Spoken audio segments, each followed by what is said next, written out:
My name is Emma Collins, and I was 29 years old the day my parents looked me in the eyes and told me I had become a burden they could no longer carry. It happened on a quiet Sunday morning. The smell of coffee drifted through the kitchen while rain tapped softly against the windows. My mother stood beside the counter with her arms folded, refusing to meet my eyes. My father sat silently at the table, pretending to read the newspaper. He hadn't turned a single page of it in nearly 10 minutes. I knew something was wrong. Then my mother finally spoke. "Emma, we've made a decision." Her voice was calm, almost rehearsed. "You need to move out." I blinked. "What?" She sighed as if I had forced her to repeat something obvious. "Your brother Jason is struggling. He needs this house more than you do. You're single, you don't have children, and honestly," she paused before delivering the sentence that would echo in my mind for years. "You've become a burden." The word landed harder than a slap. A burden. Not daughter, not family, just a burden. I looked at my father, hoping he would say something, anything, but he simply lowered his eyes back to the newspaper. That silence hurt even more than my mother's words. "I've lived here for 6 months while renovating my apartment," I whispered. "I've paid every utility bill. I've bought groceries. I've even covered the property taxes when you couldn't." My mother shrugged. "That doesn't change anything." She walked toward the hallway and placed a cardboard box beside my suitcase. "You have until tonight." I felt my chest tighten. For a second I wanted to argue, to remind them of every sacrifice I'd made, to ask why Jason always came first, no matter how many mistakes he made. But then I smiled, a small, quiet smile. My mother frowned. "What are you smiling about?" I picked up my suitcase without answering, because there was something neither of my parents knew. Something that would turn this entire conversation upside down. 3 months earlier, while they were celebrating Jason's latest business opportunity, I had quietly signed a stack of legal documents in a lawyer's office across town. Documents that made me the only legal owner of the house they had just thrown me out of. They believed they were forcing me to leave my home.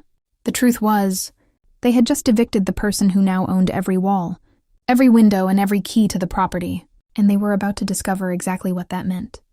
I checked into a small hotel less than 15 minutes away. It wasn't luxurious.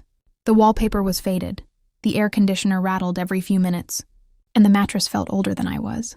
But for the first time in years, I was surrounded by something I had almost forgotten existed: peace. I sat by the window, watching the rain fall over the city. When memories I had spent years trying to bury slowly came back. People always assume favoritism begins with big moments. It doesn't. It begins with small choices repeated over and over until they become your reality. When Jason broke our neighbor's window while playing baseball, I was the one forced to apologize.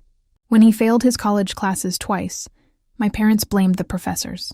When I graduated at the top of my university with a degree in finance, my mother simply smiled and said, "That's nice, but Jason needs our attention right now." That sentence became the story of my life. Jason always needed something. Money, a place to stay, another chance, another excuse, another rescue, and my parents were always ready to save him. When I started working as a financial consultant, I promised myself one thing: I would never depend on anyone again. I worked weekends while my friends traveled. I skipped vacations. I invested every bonus instead of spending it. Little by little, year after year, my savings grew. Meanwhile, Jason opened 3 different businesses. Each one failed. Each failure somehow became my parents' emergency. They refinanced their house twice to pay his debts. They borrowed from relatives. They emptied retirement accounts. Still, it wasn't enough. About a year earlier, my father knocked on my bedroom door long after midnight. His face looked 10 years older than I remembered. "We're going to lose the house," he admitted quietly. It was the first honest conversation we'd had in years. The bank had started foreclosure proceedings. If nothing changed, the house would be auctioned within weeks. He begged me not to tell my mother. She still believed everything would somehow work itself out. I contacted the bank the very next morning. What I discovered shocked even me. The debt was much larger than my father had admitted. There was only one realistic solution. Someone had to purchase the property before foreclosure became official. Someone with enough savings. Someone the bank trusted. That someone was me. Within 6 weeks, every document had been signed. The outstanding debt was paid in full. The ownership was legally transferred.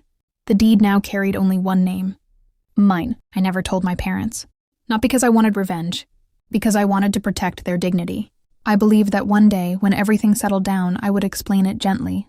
But after being called a burden and thrown out of my own house, I realized the truth. Some people never appreciate a sacrifice they never had to make, and they were about to learn that lesson the hard way.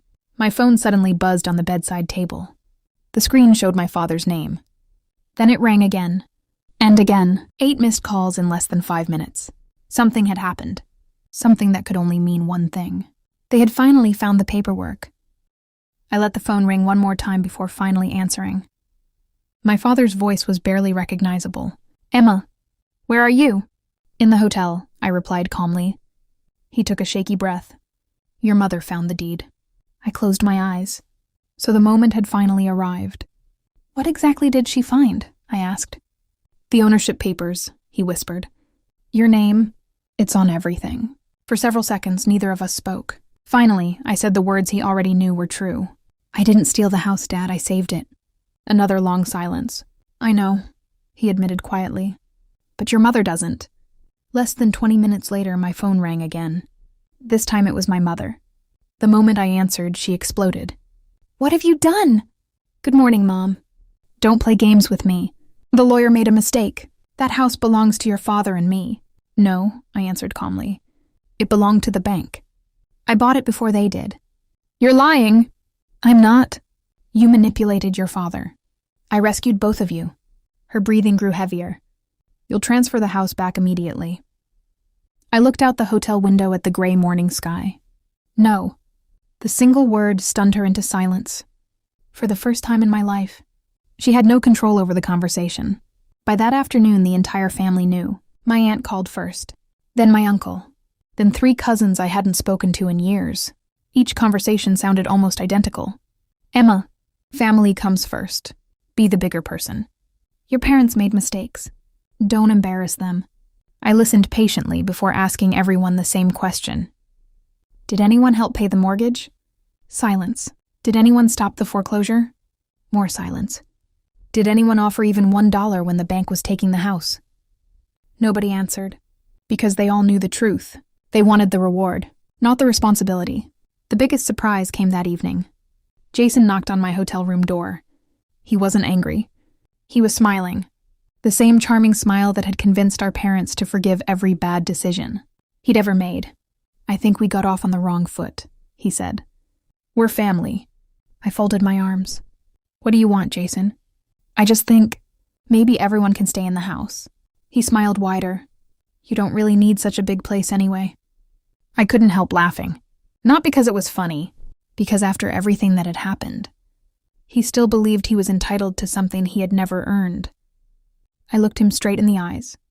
"You want me to move out of the house I legally own, so you can move in?" His smile slowly disappeared. For the first time in his life, someone had forced him to hear his own selfishness out loud. And the next morning, I drove back to the house, not as the daughter they had thrown away, but as the legal owner walking through her own front door.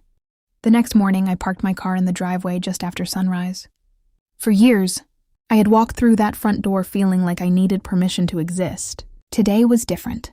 I unlocked the door with my own key and stepped inside. My mother was standing in the kitchen, staring at a stack of legal papers spread across the table. My father sat beside her with his hands folded, looking exhausted. Neither of them spoke. I broke the silence. "I'm home." My mother looked up, her confidence gone. "Emma," she whispered. "Can we talk?" I nodded and took a seat. For the first time in my life, nobody raised their voice. Nobody interrupted. Nobody treated me like I didn't belong. My mother wiped tears from her eyes. "I never thought we'd lose the house," she said quietly. "I didn't know how much you had done for us." "You never asked," I replied. She lowered her head. She knew I was right. A few minutes later, Jason walked in. He looked around the room before speaking. "So, what happens now?" I looked at each of them before answering. "I'm not here to throw anyone out." All 3 of them looked surprised. "I know exactly how it feels to be told you don't belong. I'm not going to become the person who hurt me." Relief washed over my father's face. "But things are going to change." I placed a folder on the table. "From today forward, everyone living in this house contributes. Bills are shared, respect is shared, and no one gets special treatment, not even family." Then I looked directly at my mother. "And one more thing." She nodded slowly. You called me a burden." Her eyes filled with tears again. "I was wrong," she whispered. "No," I said gently. "You were unfair." The room fell silent, a silence that didn't feel uncomfortable. It felt honest. Over the following months, things slowly changed. Jason rented an apartment nearby and finally found a steady job. My father apologized more than once, not because I demanded it, but because he genuinely regretted staying silent for so many years. My mother changed more slowly. Trust isn't rebuilt overnight, but little by little, she stopped comparing me to Jason. She started thanking me for the small things. And one morning, while we were drinking coffee, together in the same kitchen where she had once called me a burden, she quietly said the words I had waited my entire life to hear. "I'm proud of you." I smiled, not because I needed her approval anymore, but because I had finally learned something priceless. Real strength isn't proving people wrong. It's refusing to let their cruelty decide who you become. If you've ever been underestimated, overlooked, or treated like you didn't matter, remember this: your worth is never determined by the people who fail to see it. Sometimes the greatest victory isn't getting revenge. It's quietly building a life so strong that the truth speaks for itself. The people who called you a burden may one day realize you were the one carrying everything all along. Don't forget to subscribe the channel. Thanks for your time to watching this video. If you want to more amazing stories, so subscribe to the channel and hit the bell icon.